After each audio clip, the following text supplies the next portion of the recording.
Tôm thọt chiên tôm thọt muối chồng nó men sang để tôi là cái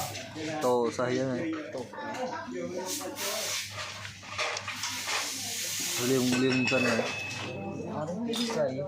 đỏ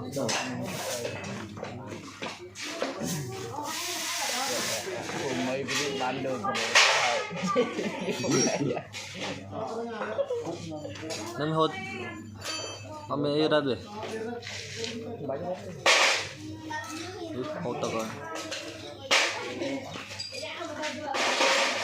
đại bạc